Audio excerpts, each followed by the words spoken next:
지난주 세종시 아파트 거래량을 분석했을 때는 40평 이상이 거래량이 거의 멈췄다고 말씀드렸잖아요. 그런데 이번에 시세를 봤더니 거래가 거의 없었던 40평형대 이상이 시세는 오히려 3개월 내내 오르고 있습니다. 그리고 하나 더, 오늘 동별로 정리를 하다 보니까 세종시 안에서도 완전히 다른 시장이 두 개 섞여 있었습니다. 세종 시내는 전세율이 41%에서 51% 정도 선이고요. 조천읍이나 금남면 같은 세종시 외곽지 같은 경우에는 전세가율이 72%에서 77%까지 올라갑니다. 이 두 지역을 가지고 같은 세종시라고 뭉뚱그려서 보시면 안 됩니다. 시세표를 보시면 그냥 4월에는 이랬고 6월달에는 이랬구나 이런 식으로 숫자만 보시면 안 되고요. 3개월 동안에 계속 한 방향으로 빠졌는 건지, 중간에 바닥을 찍고 돌아섰는 건지, 아니면 한동안 멈춰 있다가 최근에 움직인 건지, 이런 걸 꼼꼼하게 보셔야 됩니다. 아시죠?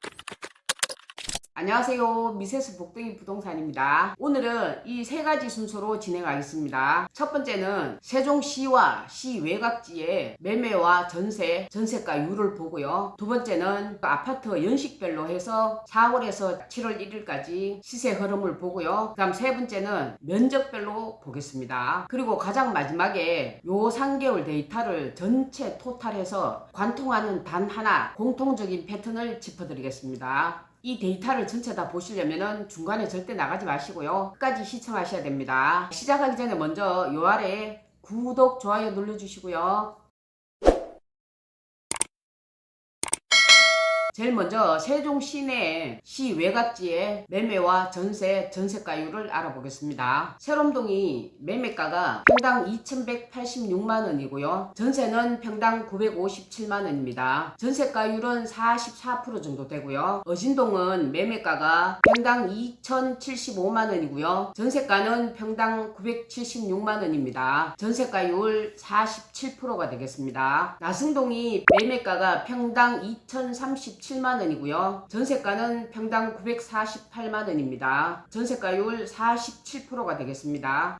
해밀동은 매매가가 평당 1,977만원이고요. 전세가가 1,055만원입니다. 전세가율은 54%가 되겠습니다. 사안울동이 매매가가 평당 1,967만원이고요. 전세가는 평당 992만원으로 전세가율이 49%입니다. 보람동이 매매가가 1,959만원이고요. 전세가는 평당 945만원으로 전세가율이 49%입니다. 다정동이 매매가가 1,930만원이고 전세가는 평당 890만원으로 전세가율 46%가 되겠습니다. 소담동 매매가 평당 1,866만원이고 전세가 평당 871만원으로 전세가율은 47%가 되겠습니다. 방곡동이 매매가가 1,865만원이고요. 전세가는 평당 890만원으로 전세가율 48%입니다. 도담동 평당 1,816만원이고요.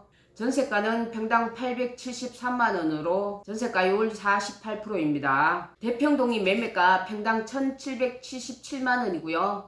전세가 평당 864만원이 되겠고 전세가율 49%입니다. 지편동 매매가는 평당 1,722만원이고요. 전세가는 평당 908만원으로 전세가율이 53%나 됩니다. 종촌동이 매매가 평당 1,618만원이고요. 전세가는 787만원이고 전세가율 49%입니다. 아름동이 매매가 1,520만원이고요. 전세가 759만원으로 전세가율 50% 됩니다. 한솔동이 평당 1,481만원이고요. 전세가는 720만원으로 전세가율 49%가 되겠습니다. 그 다음 고운동이 매매가 평당 1,384만원이고요. 전세가 747만원으로 전세가율은 54%가 되겠습니다. 세종 시내에서 전세가율이 가장 높은 동은 해밀동과 고운동이 되겠고요. 전세가율이 가장 낮은 동은 세롬동이 되겠습니다. 그 다음 읍단위도 한번 볼게요. 금남면이 매매가 평당 850만원이고요. 전세는 평당 653만원으로 전세가율이 무려 77%가 됩니다. 조치원읍은 매매가는 평당 719만원이고 원이고 전세는 평당 525만 원으로 전세가율이 72%가 되겠습니다. 읍면 지역의 경우에는 시내보다는 전세가율이 월등히 높습니다. 자, 이제 이어서 연차별로 한번 보겠습니다. 4월 1일부터 7월 1일까지 3개월까지 움직임을 보겠습니다. 자, 여기서 하나 참고할 게 있는데요. 아시다시피 세종 시내의 경우에는 연차가 15년 미만이 되겠고요. 15년 이상 연차가 되는 것은 세종시 외곽 지역이 되겠습니다. 그거 분명히 참고하시고요. 평당 가격은 전체 토탈 평균 가격입니다. 5년 미만 신축 아파트를 보겠습니다. 매매가가 평당 1975만원에서 5월에서 6월 초 사이에 평당 1968만원까지 내려갔고요. 최근 평당 1970으로 마감했습니다. 전세는 3개월 동안 한 번도 안 꺾이고 평당 935만원에서 956만원까지 올랐고요. 뒤로 갈수록 오르는 속도가 빨라집니다. 그 다음 5년에서 10년차 아파트는 매매가가 평당 1949만원에서 평당 1943만원까지 3개월 내내 거의 일직선으로 아주 천천히 빠졌습니다. 다른 연차들과 비교했을 때 요 연차에 되는 아파트가 변동성이 가장 작은 그룹입니다. 그 다음 10년에서 15년차 된 아파트를 보겠습니다. 매매가 1571만원에서 1557만원까지 3개월 동안에 쉬지 않고 계속 빠졌고요. 반등 구간도 한 번도 없었습니다. 전세는 평당 776만원에서 787만원으로 꾸준하게 올랐고요. 전세율은 약 50% 정도 유지하고 있습니다. 그 다음 15년에서 25년차 아파트를 한번 보겠습니다. 세종시 외곽지 아파트가 여기에 해당이 되겠고요. 최근 3개월 동안에 매매 하락폭이 가장 큰 연차가 되겠습니다. 평당 773만원에서 741만원까지 빠졌고요. 특히 5월 중순에서 6월 초순까지가 하락 속도가 가장 빨랐고요. 전세는 526만원에서 535만원까지 올랐지만은 6월 들어서는 상승세가 거의 멈췄습니다. 현재 전세가율은 72% 정도 유지하고 있습니다. 25년 이상 된 아파트를 한번 볼게요. 매매가가 평당 617만원에서 599만원까지 확 빠졌습니다. 전세는 3개월 내내 평당 463만원에서 465만원 사이에 왔다갔다 하고 있고요. 거의 완전히 멈춰있는 상태입니다. 매매는 계속 빠지고 있고요. 전세는 그럭저럭 유지되고 있는 상태입니다. 전세가율은 73%에서 75%를 유지하고 있는 상태가 되겠습니다. 자, 이번에는 평형별로 한번 보겠습니다.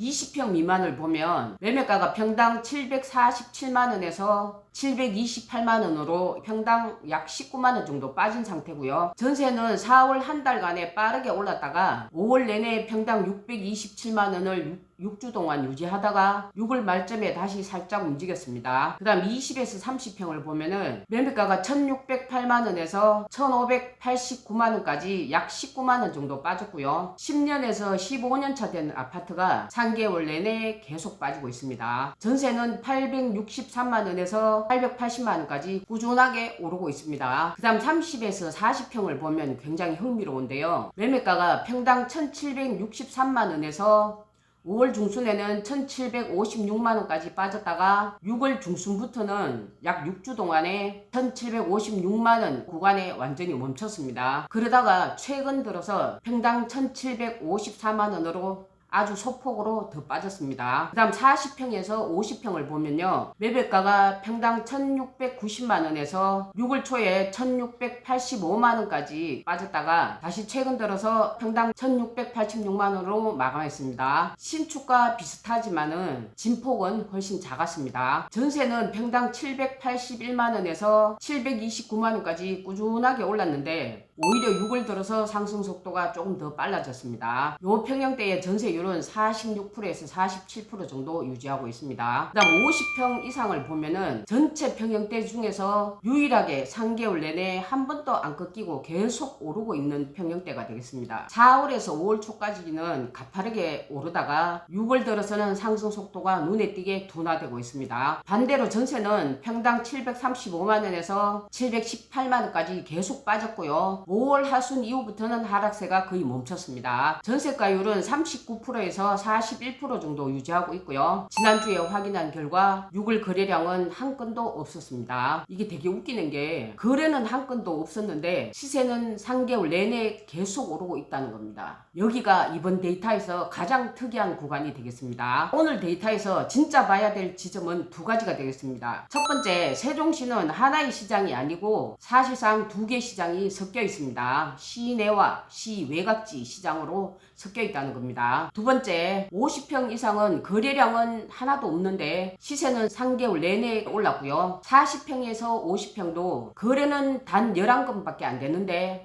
시세는 소폭 반등까지 했습니다. 거래가 거의 없다는 것은 손바뀜이 없다는 뜻이고요. 그런데도 시세는 계속 오른 겁니다. 이게 왜 이럴 수 있냐고 하면 시세는 실제로 거래가 성사된 가격만으로 형성되는 게 아니고 매물 호가나 인근 단지 비교 사례들이 함께 반영되는 지표이기 때문입니다. 거래가 안 되기 때문에 오히려 매도자들이 물건을 걷어들이거나 호가를 낮추지 않고 버티고 있으면 남아있는 매물의 호가 자체가 시세에 그대로 반영될 수밖에 없기 때문입니다. 실제로 그 가격이 팔렸다는 뜻이 아니라는 거죠. 자, 이제 이거를 정리하면 세종 시내 같은 경우에는 중소형 아파트와 중년차 아파트의 경우에는 거래는 이어지면서 매매가는 꾸준하게 눌리고 있는 흐름이고요. 거래가 완전히 끊긴 40평형대 이상의 경우에는 매매가가 낮은 언변지역 노후 아파트는 각각 다른 이유로 표면적인 시세 숫자와 실제 시장 온도가 다르게 나타난다는 것을 읽을 수가 있는 구간이 되겠습니다. 자, 오늘 이 데이터를 보고도 내가 지금 집을 팔아야 될지 말아야 될지, 또 지금 집을 사야 되는 건지, 전세를 한 번 더 들어가야 되는 건지 판단이 안 서시는 분들은 요 위에 제 전화번호 있잖아요. 이쪽으로 전화하시던가 저희 사무실로 직접 내방하셔도 되고요. 요 아래에 고정 댓글이 있습니다. 이쪽으로 들어가셔서 나만을 위한 상담을 직접 신청하셔도 되겠습니다. 많은 이용 부탁드리고요. 다음 시간에 여러분들이 가장 궁금해할 주택담보대출이 어느 기관이 저렴한 건지 알려드리겠습니다. 다음 시간도 기대해 주시고요. 오늘은 여기까지 하겠습니다. 안녕.